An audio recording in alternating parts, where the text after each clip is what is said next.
Mike Smithson here with 7 Adelaide's afternoon news, making news this hour. A young boy killed and his sister fighting for life after a horror smash on an SA highway caused by an emu. Shocking revelations: a police officer attacked by a notorious anti-vaxxer was pregnant at the time. Growing anger amongst Western Hospital cancer patients as the government issues a please explain to administrators. The Federal Treasurer resists calls for a spending spree to help families doing it tough. Can't find your phone? The new tech helping us keep track of important personal items. Live from Adelaide, 7 News starts now. Good afternoon. A 5-year-old boy is dead and his teenage sister is fighting for life after a horror 3-vehicle crash near Mount Gambier. As Mitchell Sariovsky explains, the chaos began when one driver collided with an emu on the Riddick Highway. The children were travelling with their parents and 2 other siblings when tragedy struck on the Riddock Highway near Nangwarry. Behind the wheel of the Toyota Kluger was their father, Chris, the former head chef at Mount Gambier's Sorrento's Cafe. His 13-year-old daughter was also injured and will have to undergo surgery. Her brother, a 6-year-old, suffered bruising but is otherwise okay. The chaos began when a black sedan hit an emu around 2:40 yesterday afternoon. The family slammed the brakes to avoid a collision. Their 7-seater SUV was then struck by a ute from behind. Very shocking, absolutely, definitely. They are very nice people. They are family orientated. The most concern is their family, first, second, third. Look, I mean, anytime there's a horrific crash where someone's severely injured or loses their life, it breaks your heart, but when children are involved, it's just really difficult to comprehend the pain that our families are going through at the moment. It's been revealed the family was already going through a rough patch. A friend who started a GoFundMe page says Chris was made redundant not that long ago, with his job going into receivership. She's hoping to help raise $15,000. The grief-stricken Mount Gambier community is this hour rallying around the family and each other. We'll have more in our main bulletin at 6. It's been revealed a police officer seriously assaulted by a notorious anti-vaxxer was pregnant at the time. Raina Cruz pulled chunks of hair from the head of Constable Anthea Becks during a violent alcohol-fuelled confrontation on Rundle Street in October 2021. How did you feel when you found out she was pregnant at the time? I've been told not to say anything, but yeah, shocked. I feel empathy for her. Yeah, absolutely. The court was told Cruz had an undiagnosed grief disorder following the death of her 2-month-old son 21 years ago. He died just 14 hours after having his routine vaccination. Cruz will be sentenced in December. A 17-year-old boy accused of using a garden stake to bash an elderly woman at Mitchell Park has faced court. The teenager from Whyalla, who we can't identify, was arrested early on Saturday morning. It's alleged he smashed the front window of the 68-year-old woman's home before attacking her. He was also charged over an earlier assault on 2 men at a Marion service station. He'll remain behind bars until next month. There's growing anger and frustration for cancer patients caught up in the closure of the Western Hospital's oncology unit. Many still don't know when and where they'll receive ongoing treatment. The state government says its hands are tied, instead issuing a please explain to administrators. I've made it clear to the administrator as recently as this morning that we expect that this be done very quickly and that those patients and their treatment is the first concern. The system is full, at North Adelaide it's full, South Terrace it's full. With 200 extra patients, I don't even know where they're going to fit, to be quite honest. The administrator has told 7 News all of the affected patients will be contacted in the next few days.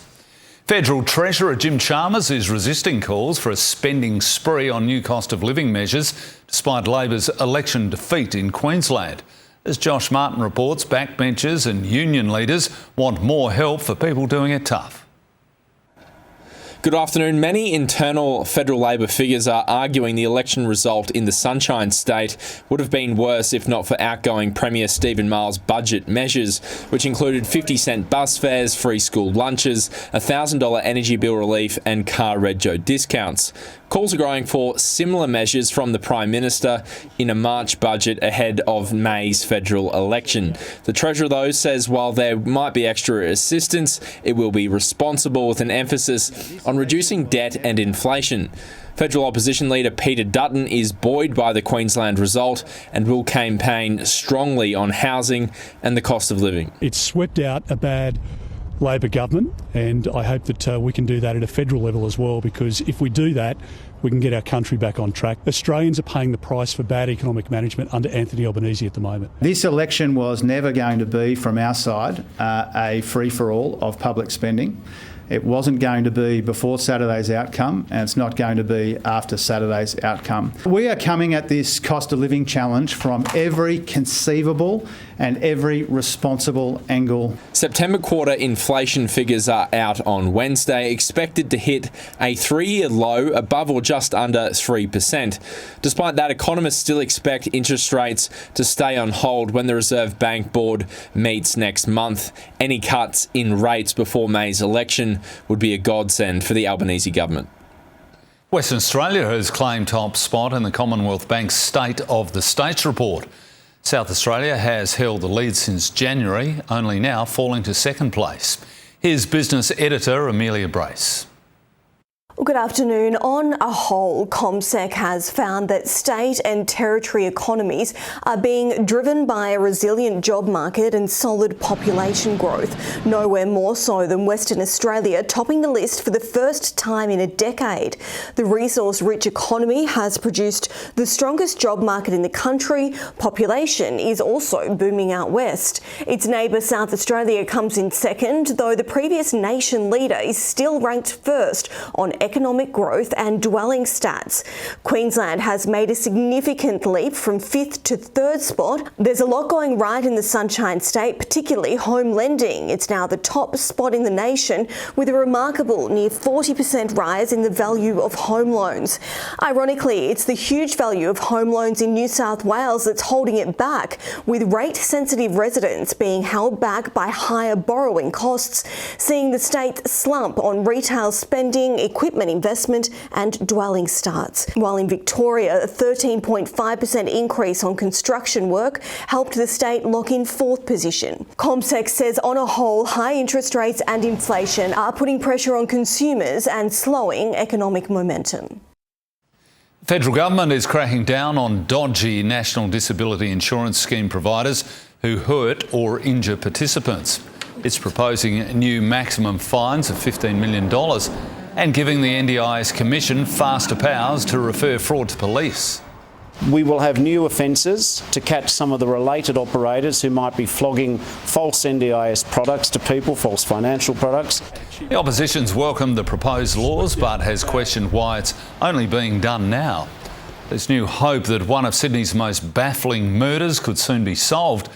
The government and police are offering a $1 million reward for information on the stabbing death of a woman who was attacked while walking home. Security cameras captured the final moments of Prabha Arun Kumar before she was murdered on Amos Street in Westmead. The 41-year-old was on the phone to her husband, who was in India, when she was attacked, seemingly at random. Prabha was stabbed by an unknown person a number of times. Emergency services attended the scene, however, were unable to save Prabha's life. The distressing circumstances of the brutal way her life ended captured plenty of public attention at the time, but police were unable to find her killer. During the investigation, Strikeforce detectives made numerous lines of inquiries and made several appeals, interviewed numerous people, and in fact also travelled to India in 2017. It's now been almost 10 years since the murder at around 9:30 p.m. on Saturday, the 7th of March 2015. Police have investigated numerous leads and made several appeals for information, all to no avail. Her husband amongst those interviewed several times, both in Australia and in India. He's still a person of interest, yes. We can't exclude him as a person of interest. Now it's hoped the $1 million reward will be enough to prompt someone's memory so police can catch the killer and provide some answers to Prabha's devastated family. Zoe Martin, 7 News. With just 9 days to go to the US election, Republican candidate Donald Trump has held a rally in the heart of Democratic New York. Speakers unleashed with crude and racist insults, and there was a rare appearance by Trump's wife Melania. Kamala Harris, meanwhile, was campaigning in the crucial swing state of Pennsylvania. Here's David Woywood. Well, this is certainly not Madison Square Garden. This is a sports stadium in the back blocks of Philadelphia, but it is arguably more important in this incredibly close election race. Vice President Harris here preaching to a few thousand. There is too much on the line, and we must not wake up the day after the election and have any regrets about what we could have done in these next 9 days. As her rival took the fight into the belly of the beast. Manhattan's iconic venue, Deep Blue Heartland, today a sea of red. Fight, fight, fight. Fight for Trump. This will be my third time voting for him, and they always say it, the third time's the charm. So let's get this, MAGA baby. And I'm proud to be an American. The showman behind the audacious display of strength, a former New Yorker. She's unfit for office. Everyone knows it. No one respects her. No one trusts her. No one takes her seriously. Everyone knows she is a very low IQ individual. Brimming with confidence as his guest speakers went on the attack. In fact, she is the devil, whoever screamed that out. She is the Antichrist. It needs to be a landslide. We need to slaughter this other people. The cartels are gone. The criminal migrants are gone. The gangs are gone. America is for Americans and Americans only. As the first Samoan, Malaysian, low IQ, former California prosecutor ever to be elected president, it was just a groundswell of popular support. And anyone who thinks otherwise is just a freak or a criminal. Approaching the final week now, pollsters are still unable to paint a clear picture of this race as America rides out the final days of a campaign unlike anything we've ever seen before. After a large-scale search operation in New South Wales that spans 6 days in the entire Snowy Mountains region, missing woman Lavisa Schuberg has been found. The 48-year-old was last seen driving a grey Mitsubishi Outlander on October 15th when she was reported missing after failing to return to the rental car. Emergency services began searching for her on October 21st. Ambulance and members from the National Parks and Wildlife Service and police found the woman dazed and injured. She advises that she was bitten by a snake approximately 4 days prior to being found, and had also rolled her ankle, and she was suffering from dehydration. She was taken to hospital in a stable condition. Organisers are promising the biggest and best Melbourne Cup Carnival yet as preparations begin. Bethan Yeoman was there for the official launch. The final touches are being placed here at the park, where all punters can come to enjoy food, activities and entertainment throughout the 4 race days. The lineup this year includes US pop icon Anastasia, who will hit the stage on Saturday. We can expect mayhem. No, we're not going to go mayhem. We're going to have a good time. We're going to play songs that people have fond memories of or breakup memories of. Organisers say this is the biggest and best Melbourne racing carnival to date. There will be 200 performances throughout the week, a record prize pool of $370,000 for fashions on the field, and of course lots of racing. The birdcage is at another level again. We've got the park with an elevated fashions on the field. We've got right through the precinct a whole range of new pop-up food and beverage providers. It's the place to be, so it's so good to see the younger generation coming into our sport and enjoying it, and hopefully it's not just, you know, all the party, they actually do watch the races as well. The Melbourne Cup Carnival is the biggest major event here in Victoria. Last year it generated more than $468 million for the economy, and almost 11% lift on the previous year.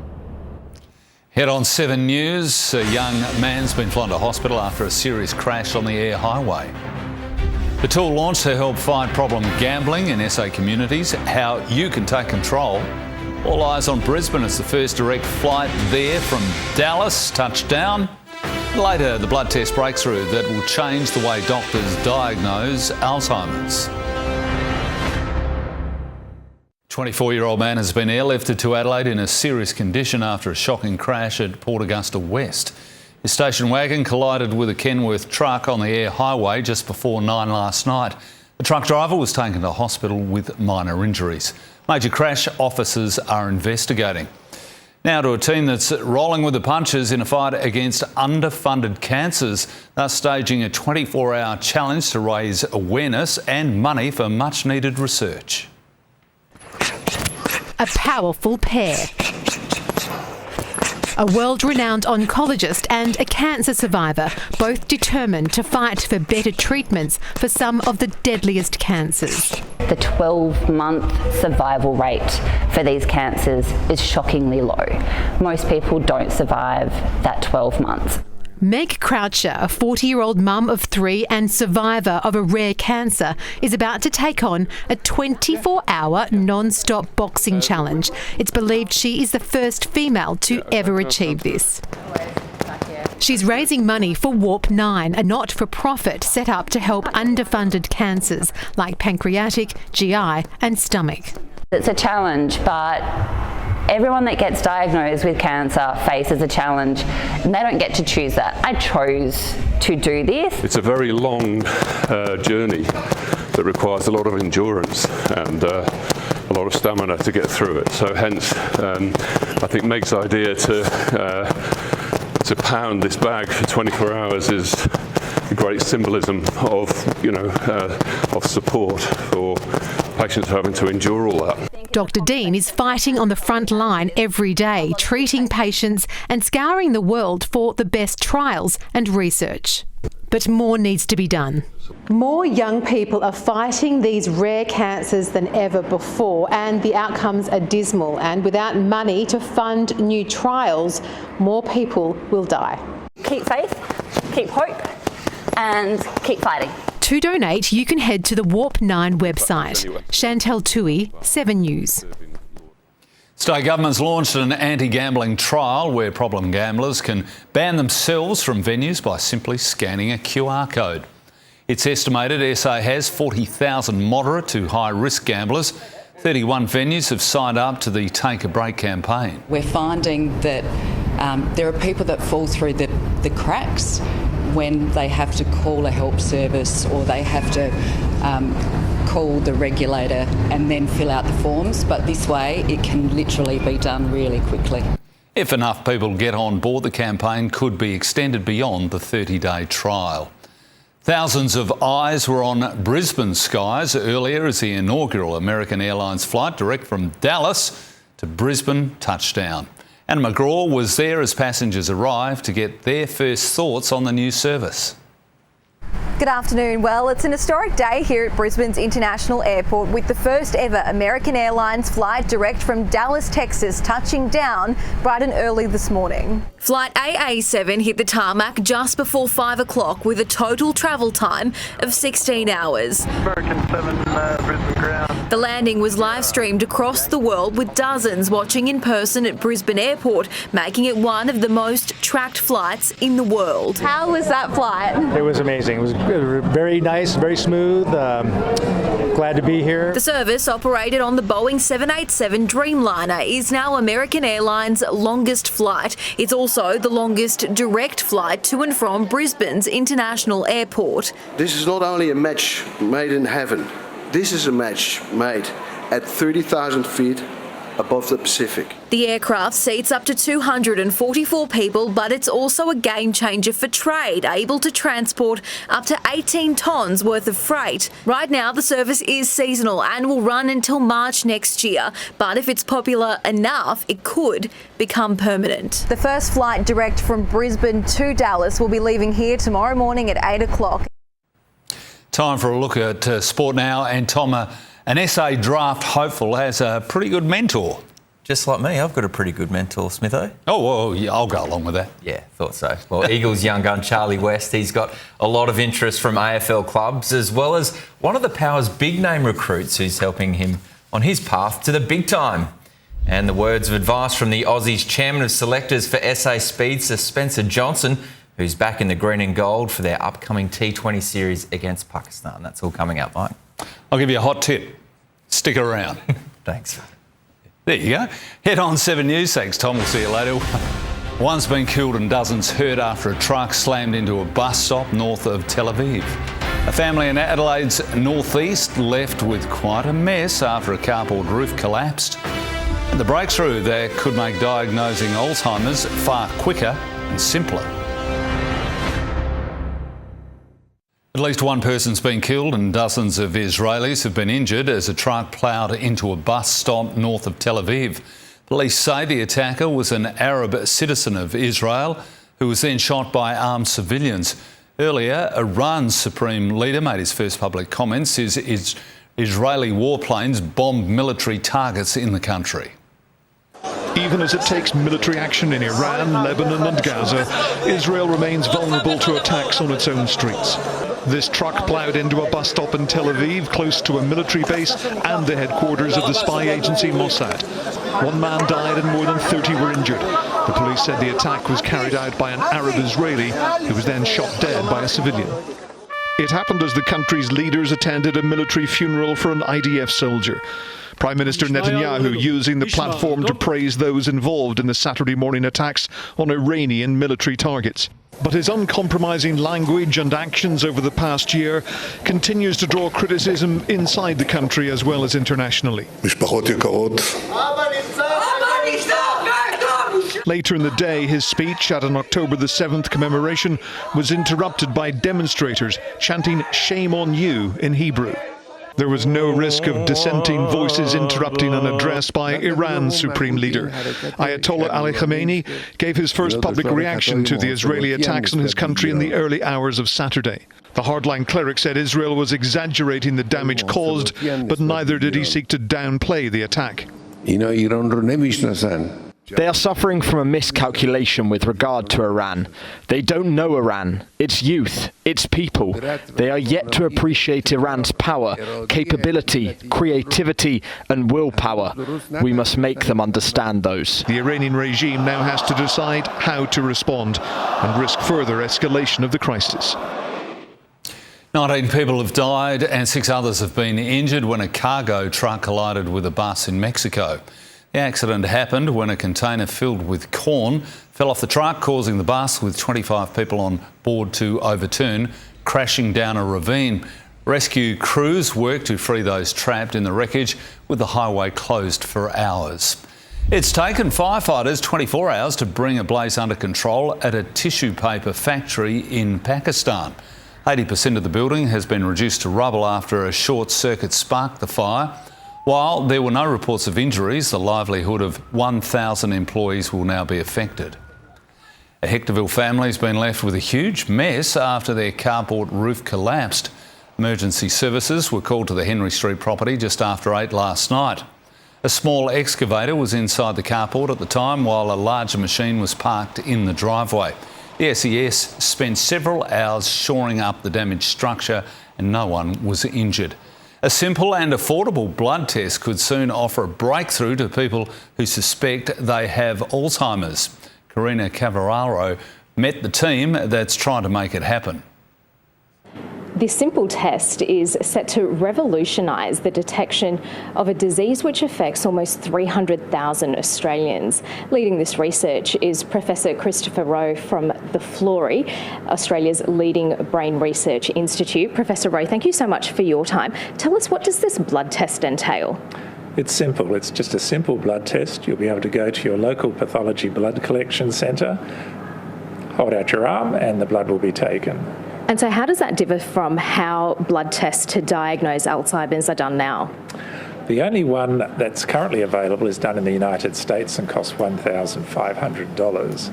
We expect this new one, because it runs on fully automated commercial machinery, to only cost about $100. So that's a huge cost differential. What about accuracy? Is it more accurate, this test?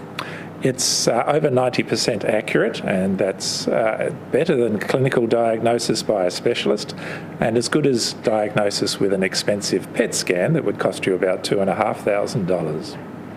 What difference will this make for patients, particularly when it comes to, say, early diagnosis? Once you have concerning symptoms, you will be able to go to your general practitioner, be assessed, have a few tests done, but also have this blood test done. And your general practitioner will be in a good position to tell you whether you're developing Alzheimer's disease or not and refer you to the appropriate specialist care faster, much faster than is currently the process. And what's next in terms of the trials and the studies that you're doing? We're currently trying it in general practitioners in Adelaide, Newcastle and Melbourne, just to confirm that they're comfortable with it, make sure they know the implications and can counsel their patients correctly.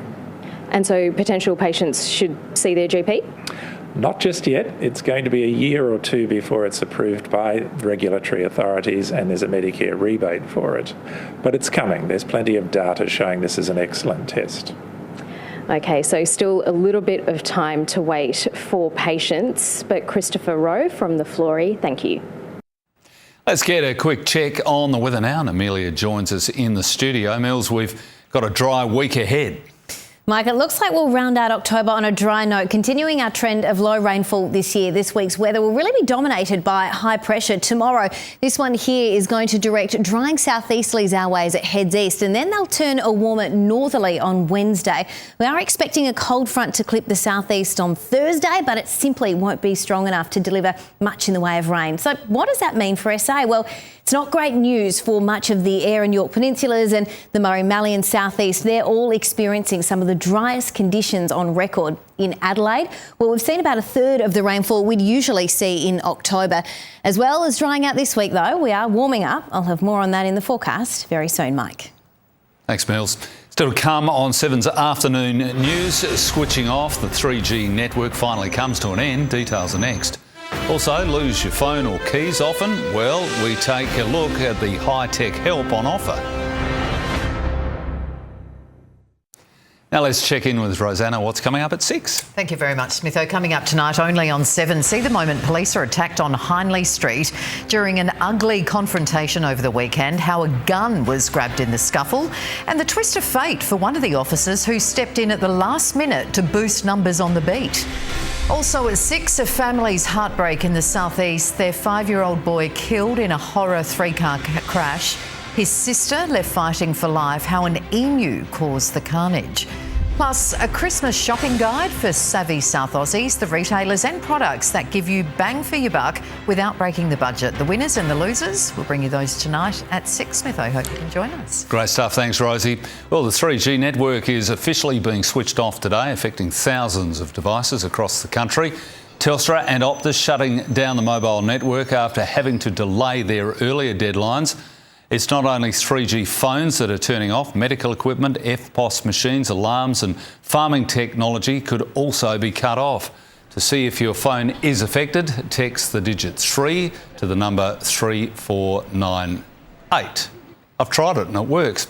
Well, it was a mostly flat start to the week for local shares. James Tao from ING Bank has more. Good afternoon. It was a fairly quiet start to the new week with the ASX 200 adding about 10 points or just over 0.1%. Investors are certainly on the sidelines at the moment ahead of some key inflation figures out midweek, and the inflation numbers will certainly play an important part in the RBA's interest rate policy decision making. So today we had the major sectors in terms of our banking and also mining stocks really moving against each other. Miners were generally high. We had Fortescue, Rio and BHP lifting around 1 to 2% each. In terms of the big four banks, they were mostly lower, led by ANZ and also CBA, which were down about 0.8% each. The worst performing stock on the top 200 today was a uranium miner, Paladin Energy, down about 15% on a quarterly update, which didn't quite meet the market's expectations. The Aussie dollar was also weaker today. It continues to fall on a stronger US dollar. It's buying 65.9 US cents. If you're prone to losing your keys, phone or passport, aren't we all? There's a bigger range of high-tech solutions within reach. We've been reviewing the newest and smartest Bluetooth and GPS trackers. Here's Sean White with more.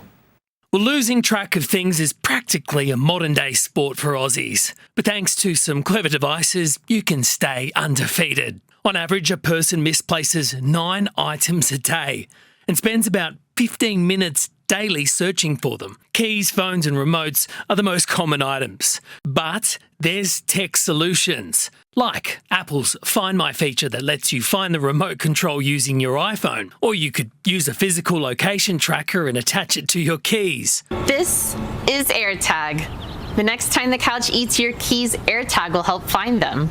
From the Apple AirTag, TileMate and Laser Mini Smart Tag. Some of the most popular Bluetooth options retailing for as little as $30. These were instrumental for many travellers losing their luggage post-COVID. At the IFA Smart Home Conference in Berlin, we saw the next chapter of innovation, which includes your passport. This new wallet from Saatchi that has integration with the Find My app. It can be tracked, put into lost mode and alert you if left behind. But one brand that's really stepping up their game, Chipolo, partnering with everyday brands to integrate its Bluetooth tracking tech directly into items like umbrellas and power tools, making it easier to locate them if they go missing. But one of the key tracking innovations relates to your kids, with a range of devices keeping tabs on their movements. Smartwatches like the Space Talk Adventurer 2 let parents view their current location and set safe zones so you know when they arrive or leave a certain location. Sean White, 7 News. Fans of Hollywood star Timothée Chalamet got more than they bargained for when they entered a lookalike competition in New York City. They were hoping to win a $50 prize, but were stunned to encounter Chalamet himself, the actor deciding to check out his doppelgangers firsthand. The competition was fierce, but a Willy Wonka-inspired entrant claimed the top prize. Festival goers in Belgium are getting into the spooky spirit, hosting their annual Pumpkin Pond race where people paddle inside the giant hollowed-out fruits. Here's one sitting next to me. The race started in 2008. I don't know why I'm reading this. The pumpkins don't have a front, Tom, or a back, so the racegoers need plenty of muscle like yours to keep them steady and facing in the right direction. Anyway, let's move on. It is Halloween. Maybe that's why there was no vision for that pumpkin story. That's how we do it professionally. Yeah. Yes. Tom, a star power recruit is helping one of SA's best young draft hopes. Certainly. So Jack Lukosius, a big recruit for the Power from Gold Coast. He's got a unique connection with Charlie West. We'll have that story also coming up. We catch up with the #1 draft prospect who's looking to add to his family's famous footy legacy and the game-winning touchdown in the NFL. You have to see to believe.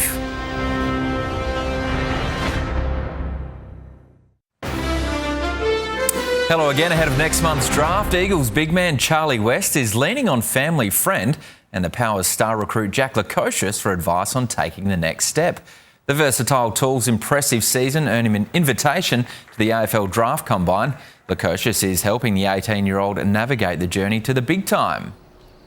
He has like 6 or 7 years experience, so he just teaches me, tells me what to do this year. Just relax, just be yourself to all the clubs, don't try to be someone else. West can play at both ends of the ground and in the ruck, but wants to be a forward like Lukosius and Carlton superstar Charlie Curnow. His body work is just a very strong tool and he can jump. His marking is the best in the game. Coleman medal obviously, so he can kick the footy. We'll have more from West in our news at 6. Brisbane star Will Ashcroft is helping prepare younger brother Levi before he enters the AFL as the potential #1 pick. He'll join the Lions as another father-son recruit. Do you want to go #1? Yeah, it's a dream, definitely. You obviously want to be the best player and recognised as that, but not the end of the world. I'm very pumped to be going to Brisbane. Will starred in Brisbane's grand final thumping of the Swans, winning the Norm Smith medal. Well, South Aussie speedster Spencer Johnson is back in the Aussie T20 squad for next month's series against Pakistan. He made his much-awaited return from a side strain in SA's One Day Cup loss to Queensland on Friday. Chairman of Selectors George Bailey says the next step for the 28-year-old is to become more durable. Part of the journey for those quicks of learning how hard it is physically at the international level and what it takes to be ready to play. Jake Fraser-McGurk and striker star Matt Short are also in the squad. The second match of the series is at Adelaide Oval on Friday week. Kiva Bray, a 15-year-old Year 9 student who's also a junior Matilda, has made a dream WBBL debut. The Sixers young gun first removed Renegade star Deandra Dotton before smashing the winning runs in a stunning 3-wicket win. I go to school up in Newcastle, so I could go, but because Sixers is down in Sydney, I'm just doing school online. So teachers, give her a chop out. I think she's deserved it. Yeah, no work, please. Bray says it's super cool to be compared to her teammate and idol Elise Perry, who was also a dual sports star. Matilda's coach Tom Samani hopes to see a more lethal Mary Fowler in tomorrow's friendly against Germany. The 21-year-old was quiet in the draw with Switzerland, but Samani plans to get her more involved against the world's 4th-ranked side. Matildas haven't seen Mary Fowler on the ball. Yeah, that's one of the things that we're looking at doing, is getting in a position where she's going to hurt the opposition a little bit more, and obviously trying to get her in a position where she gets more of the ball. Germany thrashed the Matildas 3-0 at the Paris Olympics. In the Premier League, a setback for Ange Postecoglou with Tottenham beaten 1-0 by Crystal Palace.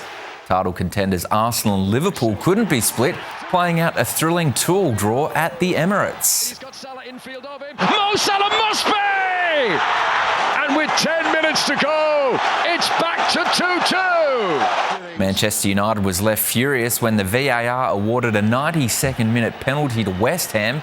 The Hammers made the most of it to win 2-1. The Diamonds Consolation Cup collapse is complete. Australia surrendered the trophy after being thrashed by New Zealand for the 3rd Test match in a row, 60-43 in Perth. The Diamonds needed to win in Melbourne on Wednesday, or they need to avoid their first ever 4-0 series defeat. Lando Norris narrowed the gap on Formula One title rival Max Verstappen to 47 points. That was in the Mexico City Grand Prix. Alex Albon and Yuki Tsunoda collided on the opening lap. From second, Verstappen copped a 20-second time penalty for forcing Norris off the track and also leaving it himself. This guy is dangerous. I just have to avoid a crash. Norris went on to finish second, while Verstappen had to settle for 6th. Ferrari's Carlos Sainz won from pole. Oscar Piastri finished 8th. And you've just got to see this from the NFL this morning. After conceding a touchdown in the final minute, the Washington Commanders trailed the Chicago Bears by 3 points with just 2 seconds left. It all came down to one play from Commanders quarterback Jaden Daniels. Here comes the Hail Mary with the game on the line. And the ball is caught! It's a miracle! Noah Brown's touchdown got Washington home 18-15 in the craziest finish of the season. That's our sports, Milo. Good on you. Thanks, Tom. Stay with us. Still to come on 7 News. There's some sunny skies ahead. Amelia will have your forecast next.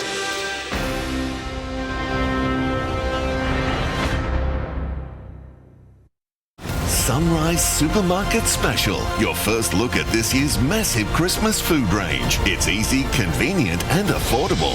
Plus, skating legends Torval and Dean. Live and exclusive at Brekkie Central. Start with Sunrise.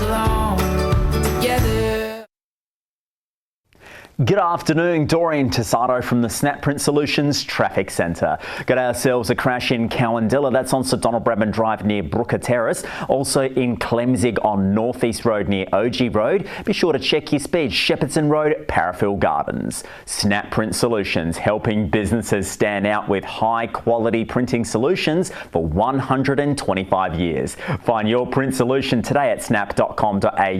That's the latest Adelaide traffic. Enjoy the sun this arvo. Back to you, Mike. Thanks, Dorian. Speaking of which, time for the weather now. Amelia joins us again in the studio. Mills, it sounds like Dorian's sunshine set to roll into tomorrow. Mike, that's right. More of this afternoon. Sunny skies into tomorrow, and we are set to warm up over the next couple of days as well. Clear skies near Balhanna the other day, but misty conditions around there as well. Thank you so much to Ali Schneider for posting that one on the 7 News Weather Photos Facebook group. We always love to see your weather snaps. Now, there were grey skies around the city this morning, though. Our low was 10.4 degrees at around 3:30. It was around 14 degrees by 7:30. Our top top was 23.7 degrees today, but cooler southwesterly winds are making it feel a touch cooler. So even though it's sitting around the 23-degree mark, it feels more like 20. Elsewhere, much cooler in Melbourne this afternoon, just 15 degrees there. It's even a bit warmer in Hobart, 17 currently. Sydney's just hovering around 20 degrees, while it's 32 at the moment in Perth as a high-pressure system keeps the west warm. Now, it'll have that same impact here very soon as it continues its journey east over the next couple of days. And as it moves away, it'll make room for a weak cold front to clip the southeast of the state on Thursday morning. For now, we're looking at dry and sunny conditions across most of SA tomorrow, up to 35 degrees in Moomba, Murray and Coober Pedy, 32 the top for Woomera and Port Augusta, up to 28 in Ceduna tomorrow, 21 the top for Port Lincoln, a top of 27 on the way for Whyalla, Clare, Kadina and Yuriutpa. 23 the top for Kingscote, 21 in Victor Harbour. A partly cloudy 20 on the way for Mount Gambier with fresh afternoon sea breezes likely around the coast. And then a little further north, sunny and up to 29 degrees in Renmark. Now in the city, down to 10 degrees overnight and more of that sunshine is in store. 25 the forecast top, up to 27 in Elizabeth tomorrow, with 27 the forecast top for the city on Wednesday. So certainly warming up there, Mike.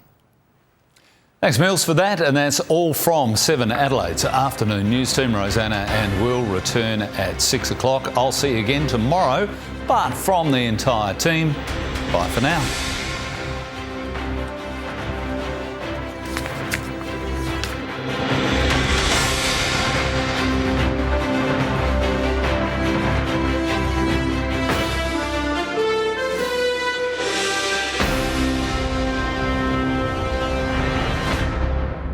The 7 News app will give you the news you want every minute of every day, including breaking news alerts. Download the 7 News app now.